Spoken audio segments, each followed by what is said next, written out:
The two best drivers on the grid, the best teams, and a calendar that brought us all over the world, seeing all kinds of audiences that are bound by their universal love for speed, mechanics and excellence.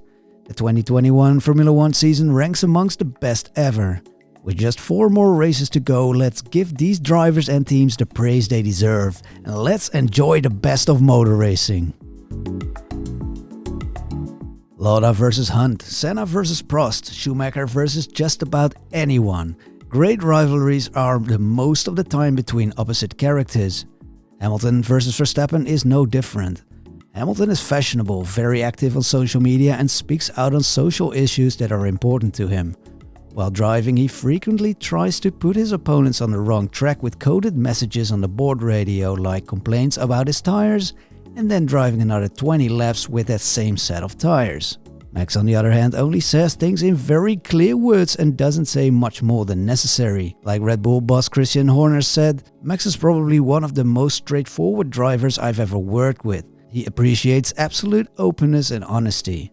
He's just the opposite of fashionable, appearing in the same jeans and shirt combination at practically every opportunity. And to add to all the differences, Verstappen is also quite a private individual. He doesn't seem to care much about what the audience thinks of him. People on the outside could mistake this for arrogance in the same way Schumacher was unjustly criticized for being arrogant as well. On track, they're very close to each other in terms of outright speed and completeness. They're both world-class drivers and both know how to lead, to overtake, to take care of their tires and to defend. The clashes between Lewis Hamilton and Max Verstappen have brought us excitement, but weren't always examples of the best racing ever.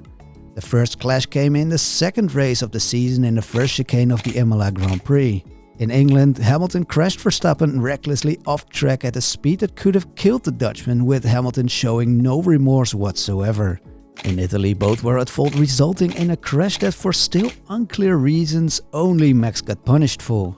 But despite these not so pretty encounters, both Max Verstappen and Lewis Hamilton have largely refrained from making this a nasty word battle off track.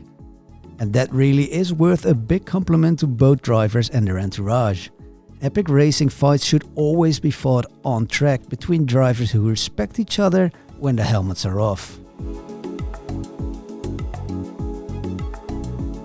The last real title fight in Formula 1 was in 2016, and that was a battle between two team members. But this year is different. With current world champions Mercedes and the always battle-ready and hungry Red Bulls, it is very clear that these teams are really pushing each other. This was on full display at the US Grand Prix, where Red Bull won track position by pulling a very aggressive undercut strategy, thus forcing Mercedes into a strategy that was flawed. But that's not the only thing. We've seen Honda making incredible progress with an engine that's a miracle of efficient packaging and really pushing the Mercedes crew out of the comfort zone of their engines, resulting in questionable reliability. But Mercedes have also showed flashes of their brilliance. For example, their answer to rule changes is a true masterclass of engineering on the rear suspension. A true battle worthy of a real Formula 1 World Championship.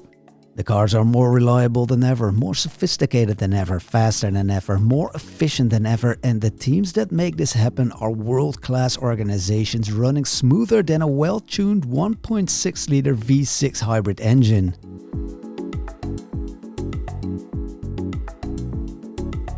There's nothing more frustrating than an epic racing battle being ruined by paper tigers or crooked big shots. For example, the role that the French FIA director Jean-Marie Balestre played in the Prost-Senna battle was despicable. And the secret deal the FIA made with Ferrari in 2019 left a bitter taste in the mouth as well, although that wasn't really a championship battle.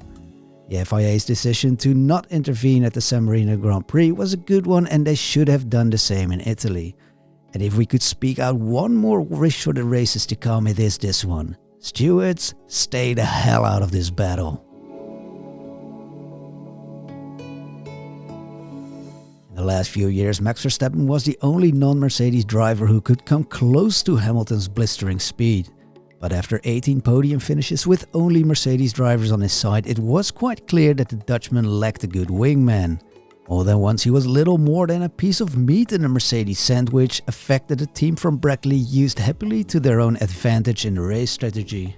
But this year has seen the rise of Sergio Perez as Max's wingman, a role he played very convincingly at the US Grand Prix. And now that he finally seems to understand how to set the car up suitable for his own driving style, it will be very interesting to see how he will fight Mercedes in the last races of the year. The speed of the Red Bulls is definitely there. 1 year of racing without spectators on the grandstands has taught us one thing: fans make everything better.